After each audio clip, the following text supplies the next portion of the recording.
Dia berjumpa dengan ayah Pin sendiri di langit dia. Saya beramal, kemudian masuk di alam sebalik mata dia panggil. Alam Bazrah, panggil alam sebalik mata. Saya melalui Madinah. Kemudian saya pergi ke Mekah. Daripada Mekah saya naik ke atas dan saya bertemu sendiri dengan ayah Pin di istana dia. Jadi ayah Pin ni adalah Tuhan bagi saya. Malaysia merupakan sebuah negara yang melengkapi agama dan bangsa. Akan tetapi Malaysia juga tidak terlepas dengan gejala isu dan ajaran sesat ini. Ajaran sesat bukanlah satu perkara yang berlaku di Malaysia. Ajaran ini juga telah muncul dan menular dalam masyarakat Islam di Malaysia. Ia bukan sahaja telah berjaya mempengaruhi golongan yang cetek ilmu pengetahuannya, malah golongan profesional yang lebih arif dalam bidang agama juga turut terlibat.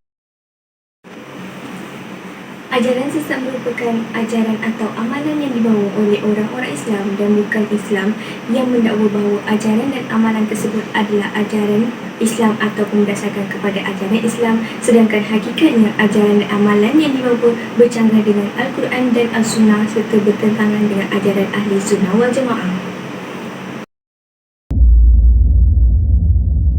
Oleh itu, bagi mengetahui dengan lebih lanjut, sebuah kaji selidik dan soal jawab telah dilakukan terhadap beberapa orang awam bagi mendapatkan sedikit informasi dengan bertanyakan soalan berkaitan isu ajaran sesat ini.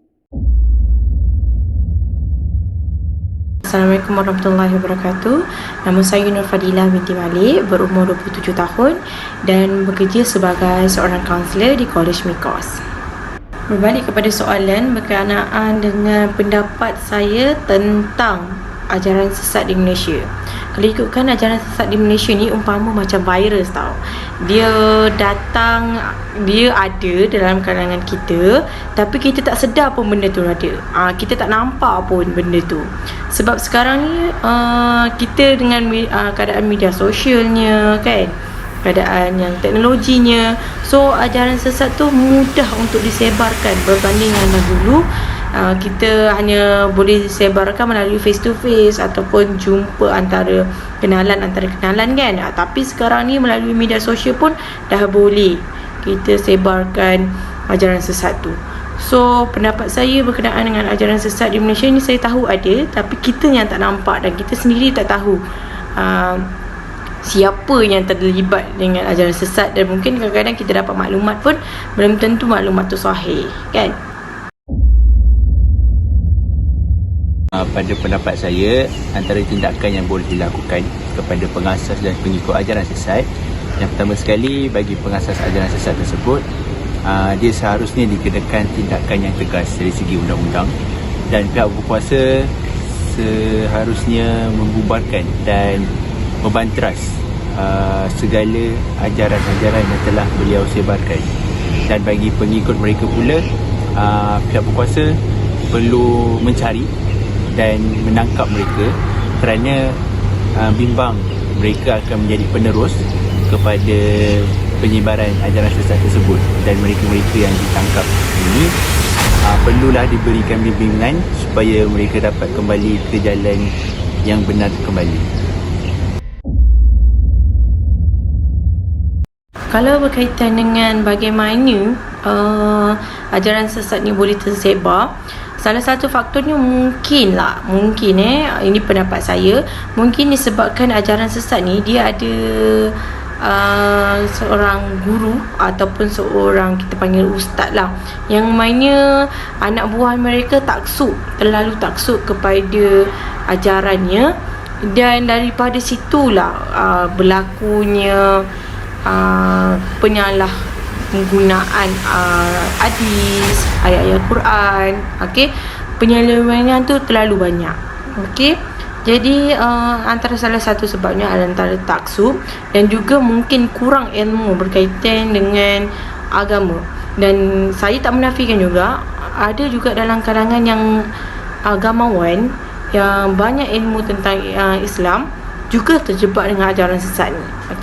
So ajaran sesat ni, kalau nak cakapkan faktor yang jelas tentang macam mana ia boleh disebarkan tu, saya kurang pasti. Tapi antara salah faktornya adalah taksub dengan penyebar tu ataupun pendakwah tu sendiri, dan juga mungkin konten-konten yang disampaikan dekat dalam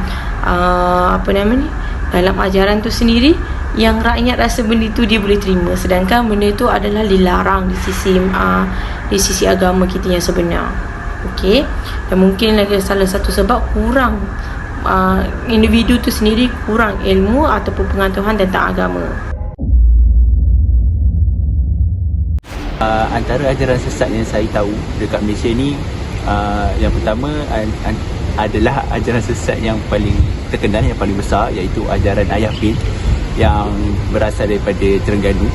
Yang kedua adalah ajaran sesat daripada Rasul Melayu, yang mana dia mengaku dirinya sebagai Rasul apabila dia membaca surah Yasin yang ada mengatakan bahawa dia telah dipilih menjadi seorang Rasul.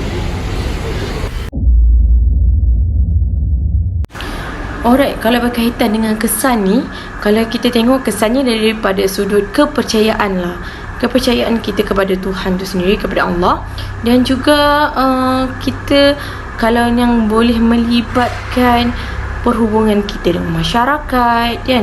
So antara kesan-kesannya daripada sudut akidah tu sendiri, daripada sudut kepercayaan, daripada sudut akhlak. Okey, sebab kebanyakannya adalah terpesong. Kita tengok juga daripada jenis-jenis ajaran sesat tu macam mana. Okey, ada ajaran sesat tu, sesatnya daripada sudut cara kepercayaan kepada Tuhan tu sendiri. Ada yang memasukkan juga elemen-elemen attitude, melibatkan sikap dan tingkah laku. So benda-benda tu kesannya negatif kepada kita punya future generation kita.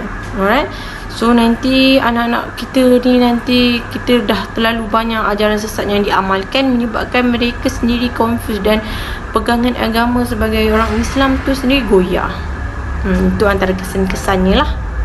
Banyak daripada yang buruk berbanding daripada yang baik. Tak ada baik pun ajaran sesat ni.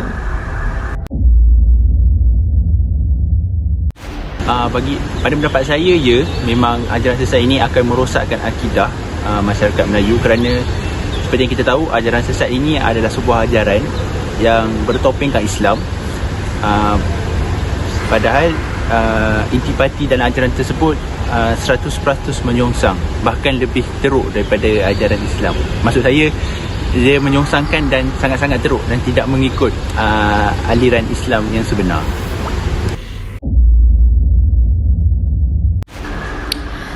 Nasihat saya untuk masyarakat dan juga remaja-remaja di luar sana, jika kita dapat sesuatu informasi berkaitan dengan agama terutamanya, okey, simak dahulu sama ada ianya sahih ataupun tidak, hadis-hadis yang disebarkan, doa-doa yang disebarkan, ayat-ayat Quran tu sama ada sahih ataupun tidak.